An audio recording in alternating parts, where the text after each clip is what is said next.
क्या ग्रहों की दशा कर्मों के फल को प्रभावित करती है या हमारे कर्म ग्रहों की दशा से बचा सकते हैं? दोनों बातें हैं। हमारे बुरे जब कर्म आने होते हैं तो जो नक्षत्र हैं वो उस बुरी दशा को ग्रहण करके हमारे ऊपर छोड़ते हैं हमारे कर्म के अनुसार। और अगर कर्म हमारा सही है तो नक्षत्र भी सही हो जाएंगे। वो कर्म की परंपरा से चलते हैं। जैसे अब हमको बुरा समय व्यतीत करना है, बड़ा कष्ट भोगना है, तो नक्षत्र बुरी दशा में बैठ जाएंगे जाके, क्योंकि कर्म के अनुसार भोग भोगना है। अगर हमारा सही समय आ गया है तो नक्षत्र जो है अच्छी दशा में बैठ जाएंगे। और एक दशा हम तुम्हें बताए देते हैं, यदि भगवान की शरण में हो तो 7.5 शनिचर रोज लगा रहे, कुछ नहीं उखाड़ पाएगा। भगवान की यदि शरण में हो तो ये बुरी से बुरी दशा में बैठ जाए, कुछ नहीं बिगाड़ सकते। शनि ग्रह से बहुत डर लगता है। जानकी नाथ सहाय करे तो कौन बिगाड़ सके न तेरो, शुक्र शनिचर राव के तो सब क्षण में हुई है तेरे चेरो। जानकी नाथ जो पे कृष्ण चरण मन अर्पित तो करी है का नवग्रह रंक। आप विचार करो, भगवान की यदि शरण में हो, भजन करते हो तो एक ग्रह नक्षत्र कुछ नहीं बिगाड़ सकते। नाम जप करो, इधर उधर मत भटकना। एक आदमी हित धाम में मिला, वो कई लोहे के छल्ले पहने थे। हमने कहा ये क्या है?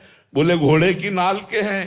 तो हमने कहा इनसे क्या होता है? बोले शनिचर का प्रभाव नहीं चढ़ेगा हमारे ऊपर। अरे वो घोड़ा तो बच नहीं पा रहा, कुंतलो मनो लद करके रोड में दौड़ रहा है, और उसकी नाल तुम पहन लोगे, वो नाल तुम्हें बचा लेगी कर्म बंधन से। अरे राधा राधा रटो, राधा राधा रटो, इधर उधर की चक्कर में मत पड़ो। भगवान की शरण में होकर अच्छे आचरण करो। जो ग्रहण है, जो नक्षत्र है, जो जितने भी, ये सब अनुकूल हो जाएंगे। ये बुरी दशा में होने पर भी आपका मंगल करेंगे। क्यों? क्योंकि आप मंगल भवन भगवान की शरण में हो। हमें तो एक ही बात समझ में आती, राधा। जहां राधा वहां कोई बाधा नहीं। जिसको 7.5 चढ़ा हो, राधा राधा रटना। अगर कुछ बिगड़ जाए तो हमें बता देना। राधा राधा राधा राधा राधा।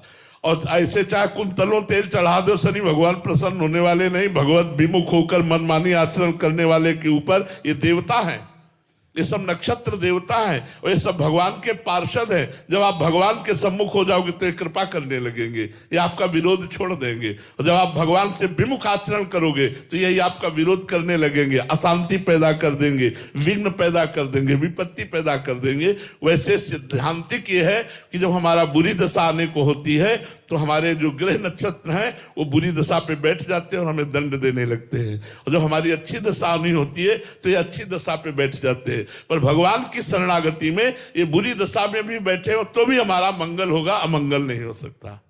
सौरभ गुप्ता जी, राधे राधे महाराज जी। महाराज जी, मैं अमेरिका में रहता हूं। अमेरिका में ईश्वर और शिव जी की कृपा से अपार भौतिक सुख और धन की प्राप्ति है, लेकिन आपकी वाणी सुनकर हृदय वृंदावन का एक भिखारी बनना चाहता है। क्या यूएसए में रहकर भीतर से पूर्ण वैराग्य और सच्ची दीनता का भाव जिया जा सकता है? कर सकते हैं, ऐसा कर सकते हैं।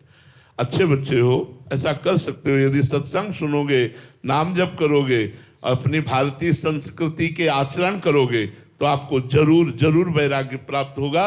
भोगों में रहते हुए चक्रवर्ती सम्राट महाराज अम्बरीश महाभागवत हुए तो ऐसा नहीं है। अमेरिका में कई ऐसे शिष्य हैं जो ऐश्वर्य संपन्न है लेकिन खूब भक्ति, 8 पैर श्री जी की सेवा में लगे। तो ऐसा नहीं सकल भूमि गोपाल की आमे अटक कहा तो कहीं भी है हम उनका भजन करेंगे। वृंदावन जड़ देश नहीं है, वृंदावन चैतन्य है।